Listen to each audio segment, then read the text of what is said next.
Good morning guys, how are you guys. मैं आपका स्वागत करती हूँ आपके अपने चैनल वीरा ग्लोइंग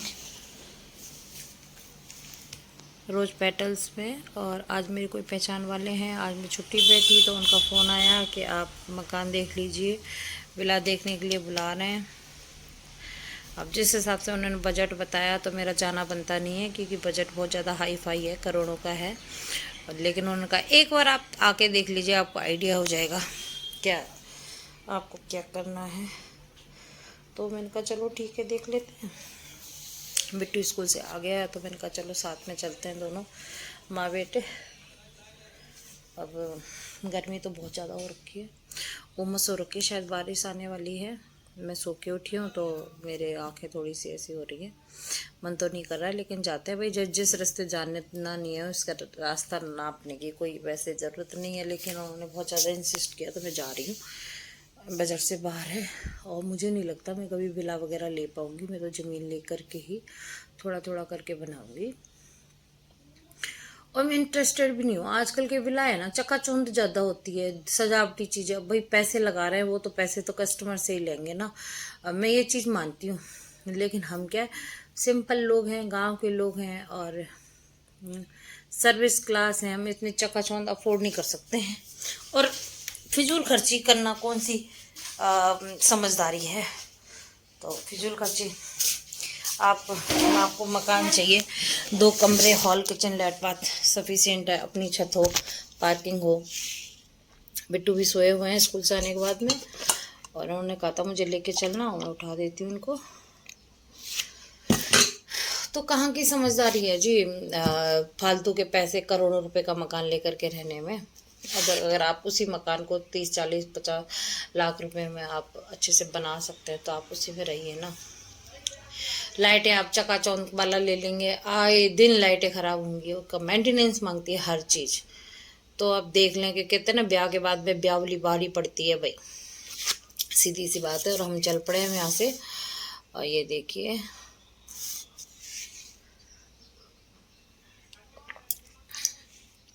बिट्टू को ये है बस मम्मा ले लो।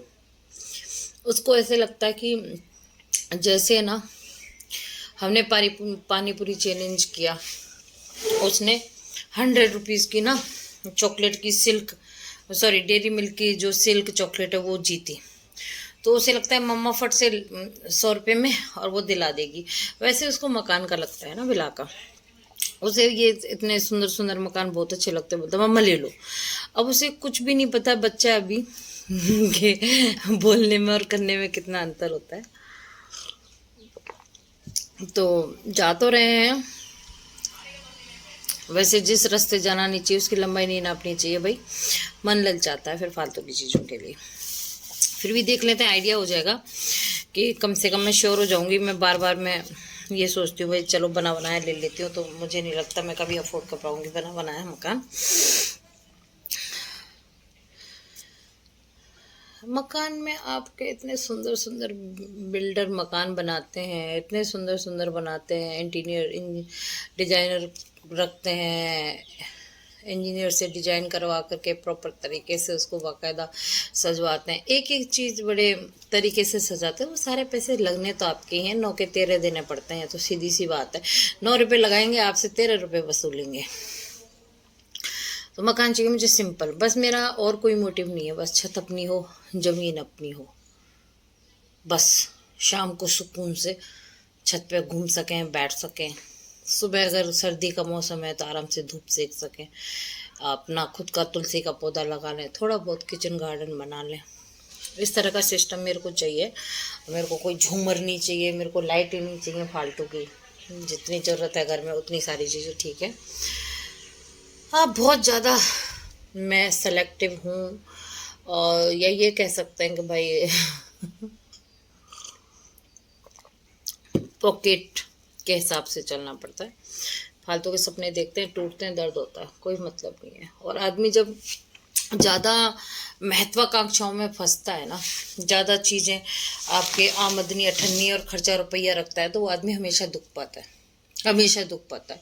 ये भौतिक चकाचौंध, जितने आप इसके अंदर घुसोगे ना, ये दलदल है, आप निकल नहीं पाओगे इसके अंदर से। जितना है आपके पास उसमें खुश रहना सीखो। जैसे मैं बहुत मस्त रहती हूँ, माँ बेटे हैं बहुत खुश रहते हैं। जितना है उतने में, हमारे पास कभी करोड़ों होंगे तब भी हम उतने ही खुश रहेंगे जितने आ रहे हैं। बस ये है कि भाई अभी हम ऐसे रह रहे हैं, कल को जब अपना खुद का हो जाएगा और ज़मीन अपनी, छत अपनी होगी, तो थोड़ा सा एक अलग ही तरीका होगा ज़िंदगी जीने का। हमारे जो शौक़ हैं, पेड़ लगाना, ये करना, किचन गार्डन बनाना, ये सारे हमारे पूरे हो जाएंगे। बल्कि शौक़ तो हमारे, ये गैया भी पालें, लेकिन मुझे नहीं लगता अभी इतना पॉसिबल हो पाएगा। अभी तो सर छुपाने की जगह हमें मिल जाए वही बहुत है। देखिए जाम की स्थिति देख रहे हैं आप, कितना भयंकर जाम लगा हुआ है। आ गए मकान देखने, नॉर्थ फेसिंग है और 111 गज का है। वैसे मैं, इसका फ्रंट बहुत कम है, 17 या 16.5 फुट का फ्रंट है, जबकि 100 गज का प्लॉट भी हो ना, तो मैं ये चाहती हूँ भाई 20 बाई 45 का डायमेंशन हो। यहाँ आप स्कूटी खड़ी कर सकते हैं, 4 व्हीलर खड़ी हो जाएगी। और फ्रंट एलिवेशन मुझे इसका अच्छा लगा। ये देखिए, किचन गार्डन के लिए तो एक पेड़ लगाने के लिए भी जगह नहीं है, फालतू फंड के गमले रख रखे हैं, कोई मतलब नहीं है। एक गमलों में तो कुछ नहीं है। एक दो पेड़ ऐसा हो जो आपको फ्रेश ऑक्सीजन दे। इसका दरवाज़ा ज़रूर मुझे फ्रंट का बहुत अच्छा लगा, 9 फुट का है, अच्छी हाइट दी है जो रॉयल लुक इसको देती है। डबल डोर का ये गेट है, इसमें एंट्री कर जाते हैं। और ये वॉलपेपर वगैरह लगा के ये भी तगड़ी चकाचौंध कर रखी है। लाइट आप देख सकते हैं, वो कहते हैं ना भयंकर सजावट कर रखी है, भयंकर से भी भयंकर। इंसान घुस जाए एक बार फिर तो महत्वाकांक्षाओं में फंस के वो ना कर ही नहीं सकता। अब देखो सिंक है, सिंक में हमेशा चाहती हूँ डबल सिंक का हो किचन, क्योंकि जो गृहिणी हो या वर्किंग वुमेन हो, किचन, क्योंकि औरत का सुबह शाम का टाइम तो किचन में बीतता है। किचन एकदम स्पेसियस होनी चाहिए और परफेक्ट होनी चाहिए, स्टोरेज होना चाहिए।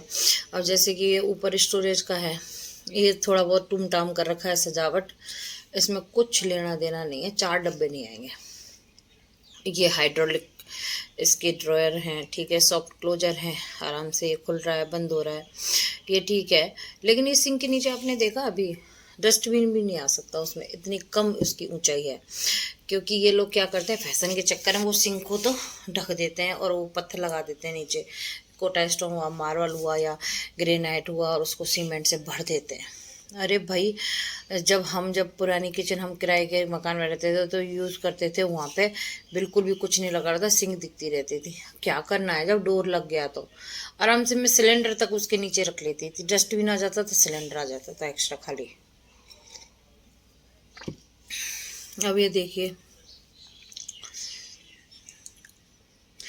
छोटी सी किचन है, चिमनी लगा दी, बस विंडो दे दी, ऊपर थोड़ी सी जगह दे दी। अब इतनी जगह दे रखी है इन्होंने, आधी जगह तो आरओ और यही ले लेंगे। आरओ को भी आजकल फैशन हो गया कवर करने का, ठीक ही भी है, अदब रहता है। ये हॉल है, ये इतना सा हॉल है, आधी सीढ़ियाँ हैं, सीढ़ियों के नीचे जो स्टोर, जब आप कह रहे 111 गज का मकान प्लॉट है, आपको पता है आजकल शहरों में 75 गज में मकान बन रहे हैं, 80 गज में, 85 गज में, 90 गज में, 100 गज में है। इस तरह के मकान अगर आप बना रहे हैं तो आपको एक एक थोड़ी थोड़ी सी जगह को भी यूटिलाइज करना होता है। और मेन प्रॉब्लम होती है छोटे मकानों में स्टोरेज की। किचन है, किचन के पास सीढ़ियाँ, सीढ़ियों में आप स्टोरेज बना देते तो आटा रखना होता है, अनाज रखना होता है, एक्स्ट्रा चीज़ें रखनी होती है, कहाँ रखें? अचार के डब्बे हैं, ये कहाँ रखेंगे बताओ? और इनके किचन के प्लेटफॉर्म पर ना तो ओवन के लिए जगह थी, ना ही ओटीटी के लिए जगह थी। आजकल हर चीज़ चाहिए, मिक्सी के लिए नहीं जगह थी, कहीं कोई पॉइंट दिए हुए हैं बस, या तो आप प्लेटफॉर्म पे डालो। ये देखो रूम है, ये पीछे का इसका एरिया है यूटिलाइज का। अगर आप कूलर रख भी दोगे ना, अब सब जगह इन्होंने एसी के पॉइंट दिए हुए हैं, देखिए ये ऊपर दे रखा है खिड़की के ऊपर। लेकिन कई लोग, बिल तो भरना पड़ता है ना, एसी नहीं अफोर्ड कर सकते, कोई कूलर लगाए तो कूलर के बाद में आपको जाने के लिए जगह ही नहीं बचेगी, इतनी सी जगह होती है पीछे। अभी यहाँ पे देखो अलमारी वगैरह दे रखे हैं, ड्रेसिंग के लिए सिर्फ शीशा लगा रखा है। सामान कहाँ रखेंगे ड्रेसिंग का तैयार होने का? ये इतना सा जगह है, इसमें चीज़ें आएंगी क्या? अभी अलमारी है, ये एक अलमारी और एक आधी ये है बस। इसमें कपड़े सफिशिएंट है, कमरा एकदम प्लेन है। उसमें भी तो स्टोरेज के लिए एक दीवार पर अलमारी बननी चाहिए। गर्मी के कपड़े, सर्दी के कपड़े, डेली यूज़ के लिए, बाहर जाने के लिए, पार्टी वियर, कितने सारे कपड़े होते हैं भाई। लेकिन ये सब चीज़ें, अब ये लकड़ी वकड़ी लगा रखी है सारी, ये मैं बता रही हूँ आपको, साल भर से ज़्यादा ये चलेगी नहीं, मतलब चलेगी लेकिन ये इसमें रिपेयरिंग मांगती रहेगी। कोई किधर से टूट जाएगा, कोई किधर से टूट जाएगा। पुख्ता काम है, आराम से गोदरेज की अलमारी की लोहे के पल्ले लगवाओ, सालों साल तक खराब नहीं होते वो, सालों साल तक पेंट हो जाता है। ये मतलब सारे दिखावटी चीज़ें, ये वो लोग हैं, उन लोगों के लिए मकान है ये, जो लोग हर साल है ना 10-5 लाख रुपया मेंटेनेंस के नाम पे लगा सके, जिनके पास अनाप शनाप की कमाई आ रही है। अब कर्मचारी बेचारा वो कहता है नंगा नहाएगा क्या, निचोड़ेगा क्या। अब ये देखो, इसमें बाथरूम है, इसमें ये शावर के लिए शावर उधर दे दिया है और स्लाइडिंग डोर दे दिया है। कम से कम टॉयलेट को थोड़ा सा सेपरेट कर देते, एक ग्लास का एक लगा के उसमें पार्टीशन। अब ये रूम है, अब ये रूम खाली खाली इतना बड़ा सा दिख रहा है। जब इसमें 6x6 का बेड आएगा ना, उसके बाद में सिर्फ आपको खड़े रहने के लिए जगह मिलेगी, आप बैठ नहीं पाओगे कभी। एक भी रूम में, 3 रूम है इस मकान में, 3 रूम जाके मैंने देखे, 3 रूमों में से एक भी जगह ऐसा प्लान नहीं किया इन्होंने कि ये कॉर्नर तो आपके बच्चे की या आपके लिए स्टडी का कॉर्नर होगा। अब जैसे मैं जॉब करती हूँ, टीचिंग से रिलेटेड जॉब है, तो मुझे एक कॉर्नर तो ऐसा चाहिए ही चाहिए जहाँ मैं आराम से बुक पढ़ सकूँ, क्योंकि मुझे बच्चों को पढ़ाना होता है। तो मैं एक दिन पहले सब कुछ खुद सरसरी नज़र से करके जाती हूँ, पेपर बना के लेके जाती हूँ, क्या होमवर्क देना, वो सारी रूपरेखा मैं घर पे ही तैयार करती हूँ। स्कूल में कहाँ इतना टाइम मिलता है। रही बात हॉल की हम बात करें तो हॉल में आप देखिए ये सोफ़ा रख दिया है ना, यहाँ किचन है। अब इंसान खाना कहाँ बैठ के खाएगा, तो सोफ़ा पे बैठ के खाएगा। डाइनिंग टेबल का तो कोई प्रोविज़न है ही नहीं इसमें। कम से कम 4 सीटर ही सही, अरे छोड़ो 4 सीटर को छोड़ो, 2 सीटर ही कोई कॉर्नर ही हो, वो भी नहीं है। तो क्या फ़ायदा है, पता है। हॉल जो होता है ना, डाइनिंग ड्राइंग दोनों एरिया अलग अलग होने चाहिए। उसके अंदर एक रूम होना चाहिए, मतलब उसे as a guest room use कर सकें, ठीक है। तो इस तरह का इसमें ये भाई साहब हैं, ये दिखा रहे हैं, ये अलग ही मिल गए थे, वो अपनी पंचायती करने लग गए। ये लोग क्या करते हैं कि जैसे ना ये लोग डीलर वगैरह होते हैं ना, इनको तो जैसे इनकी गिद्ध की सी नज़र होती है, बाज की सी नज़र।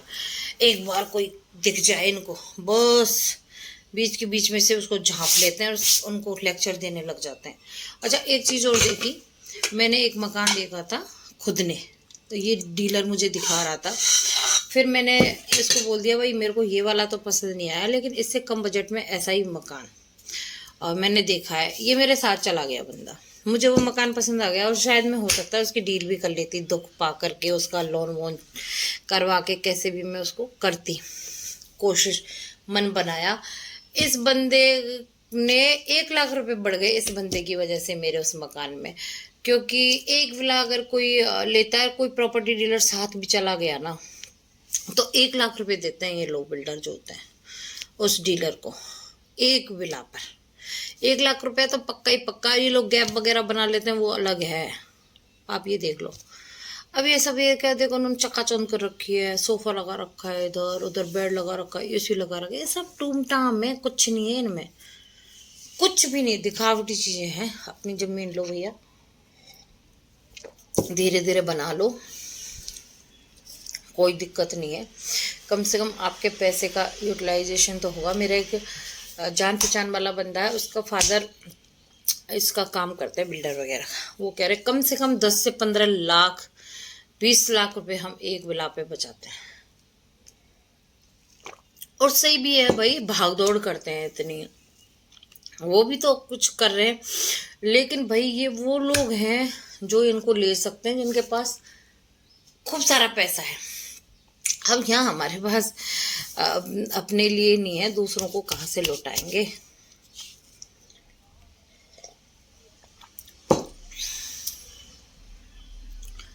अब ये देखो हमें तो खुद को बनाना पड़ेगा, भाग दौड़ करनी पड़ेगी। ये देखो ये सिराने पे ये लगा रखा, क्या मतलब है इसका है? ये सब फैशन के नाम पर, मॉडर्न के नाम पे, सीधा सिंपल होने के नाम पे। पहले बेड होते थे, पीछे आराम से बुक्स रख लो, हैं अपना जग रख लो पानी का। साइड में तो जगह होती नहीं है आजकल के कमरों में कि साइड टेबल आप रख दो, तो बेड छोटा कर देते हैं, 2 आदमी सो ही नहीं सकते आराम से सुकून से।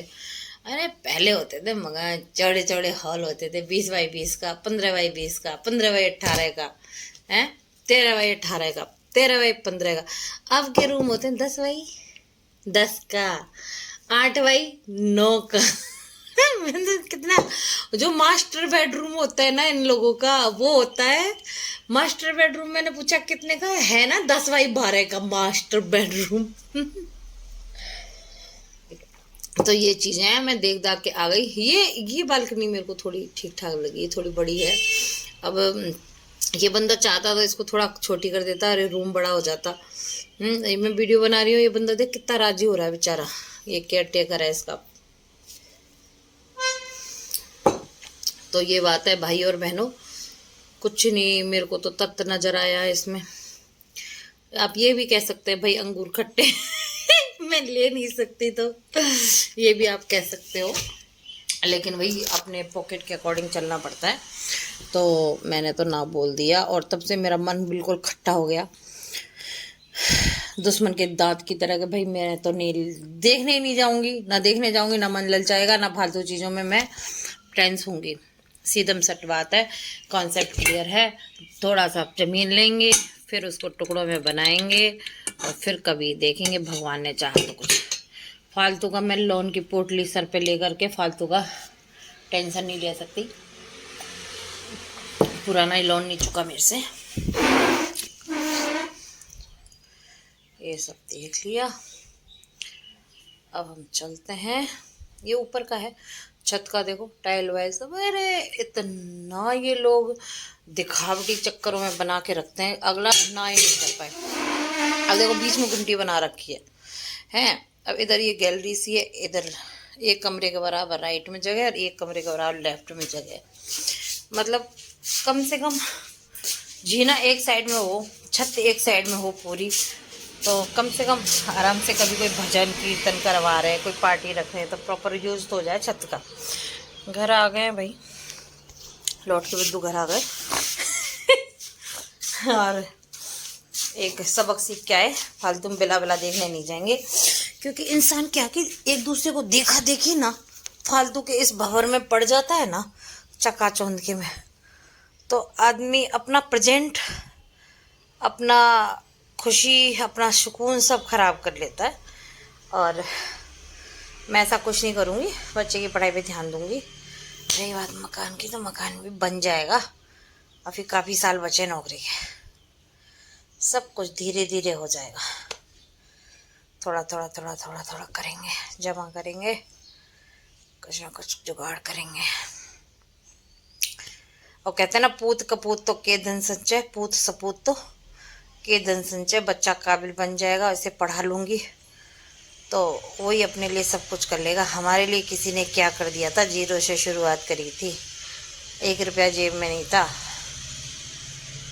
किसी का कोई सपोर्ट नहीं था। जब लाइफ की शुरुआत की तो किसी से भौरे से लाए थे 5,000 रुपये उधार, 2 रुपये सैकड़े पे। मैं खुद तब पहली बार नौकरी के लिए बाहर निकली थी, कुछ जानती थी नहीं, गांव से कभी बाहर निकली नहीं, पहली बार बाहर निकली थी। मेरे पास एक गद्दा तक नहीं था सोने के लिए, एक दरी लेकर के निकली थी, 2 थाली, 2 कटोरी, 2 गिलास। तो मेरे लिए किसी ने क्या कर दिया। मैं इतना अभी इतना तो सक्षम हूँ, मैं लोगों को देखती हूँ, उनसे भी एक बेटर लाइफ जी रही हूँ। तो बच्चा पढ़ लिख जाएगा तो अपना सब कुछ कर लेगा। मैं तो इतना पढ़ी लिखी भी नहीं थी उस टाइम पे, सिर्फ 10वीं पास थी। फिर मैंने 12वीं की प्राइवेट, BA किया, B.Ed किया, सारी पढ़ाइयाँ खुद से की हैं। गाँव में 10वीं तक स्कूल था, घर वालों ने पढ़ा पढ़ो के, और बस। और उन्होंने कहा हमने पढ़ाया है आपको, हमने पढ़ाया है आपको। तो मेरे साथ की लड़कियां थी, ब्राह्मणों की लड़कियां थी, वो सब बाहर पढ़ती थी,